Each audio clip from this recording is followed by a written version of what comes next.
ഒത്തിരി സ്വപ്നങ്ങൾ സീരിയലിൻ്റെ ഏറ്റവും പുതിയ പ്രൊമോ റിവ്യൂയിലേക്ക് എല്ലാ കൂട്ടുകാർക്കും സ്വാഗതം. അങ്ങനെ അഭിരാമിയാണെങ്കിൽ വർഷയെ ബോധിപ്പിക്കാൻ വേണ്ടി ശ്രീനാഥ് മരിച്ചെന്നറിയിക്കാൻ വേണ്ടി ഒരു ഓജോ ബോർഡൊക്കെ കൊണ്ടുവന്ന് ഓജോ ബോർഡ് വെച്ച് നോക്കിയൊക്കെ ചെയ്യുന്നുണ്ട്. ആ സമയത്ത് അഭിരാമിയുടെ ദേഹത്തൊരു ബാധ കയറുന്നുണ്ട്, കാഞ്ചന എന്ന് പറയുന്ന ഒരു തമിഴത്തി പെണ്ണിൻ്റെ. അങ്ങനെ ആ ബാധ ഒഴിക്കുന്നതിന് വേണ്ടി ധനപാല അങ്കിള് പറഞ്ഞ പ്രകാരം എല്ലാ വഴിപാടുകളും വർഷ പോയി ക്ഷേത്രത്തിൽ പോയി ചെയ്യുന്നുണ്ട്. അതുപോലെ തന്നെ കാഞ്ചന ആരാണെന്ന് കണ്ടുപിടിക്കാനായിട്ട് ശിവയും അതുപോലെ തന്നെ അഞ്ജുവും പോകുന്നുണ്ട്. ഈ സമയമാണെങ്കിൽ അഭിരാമിയും മല്ലികയും വർഷയും വീട്ടിലുണ്ടായിരുന്നു.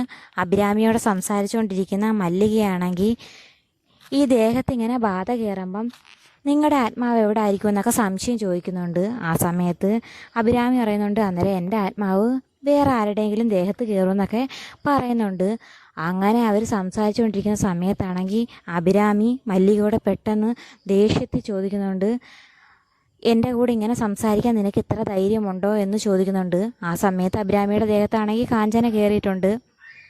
ആ സമയത്ത് മല്ലിക പറയുന്നുണ്ട്, എനിക്ക് നല്ല ധൈര്യമുണ്ടെന്ന് തിരിച്ച് തർക്കത്തരം പറയുന്നുണ്ട്. എന്നിട്ട് രണ്ടുപേരും കൂടി ചേർന്ന് അകത്തേക്ക് പോകുന്ന സമയത്ത് വർഷയ്ക്കാണെങ്കിൽ ആകെ കൺഫ്യൂഷൻ ആവുന്നുണ്ട്. അഭിരാമി സംസാരിക്കുന്ന രീതിക്ക് തന്നെ മല്ലിക സംസാരിക്കുന്നുണ്ട്. അതുപോലെ തന്നെ അഭിരാമിയാണെങ്കിൽ കാഞ്ചനയുടെ രീതിക്കും സംസാരിക്കുന്നുണ്ട്. ഈ വിവരം ധനപാലൻ അങ്കിളിനെ പോയി വർഷ പറയുന്നുണ്ട്. ആ സമയത്ത് ധനപാലൻ പറയുന്നുണ്ട്, ഇത് വേറൊന്നുമല്ല, പരകായ പ്രവേശമാണ്. ഒരാളുടെ ദേഹത്തെ ആത്മാവ് മറ്റൊരാളുടെ ദേഹത്തേക്ക് കയറിയതാണെന്നൊക്കെ പറയുന്നുണ്ട്. ഈ സമയത്താണെങ്കിൽ എല്ലാം കൂടെ കേട്ട് വസുന്ധരയ്ക്കാണെങ്കിൽ ആകെ ദേഷ്യം വരുന്നുണ്ട്. പിന്നീട് മല്ലിക അകത്തേക്ക് കയറി വരുന്ന സമയത്ത് വസുന്ധരയാണെങ്കിൽ മല്ലികയുടെ കവളടിച്ചു പൊട്ടിക്കുന്നുണ്ട്.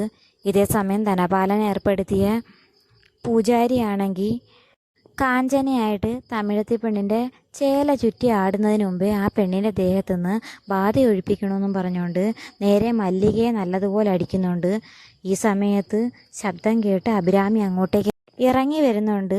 ആ സമയത്ത് ഇവിടെ ആരാ ശബ്ദം ഉണ്ടാക്കുന്നതെന്നൊക്കെ ദേഷ്യത്തിൽ ചോദിക്കുകയും ചെയ്യുന്നുണ്ട്. ഇനി എന്തായിരിക്കുമെന്ന് കാത്തിരുന്ന് തന്നെ കാണാം. അപ്പോൾ വീഡിയോ ഇഷ്ടമായ ചാനൽ സബ്സ്ക്രൈബ് ചെയ്യാനും സപ്പോർട്ട് ചെയ്യാനും മറക്കല്ലേ കൂട്ടുകാരെ.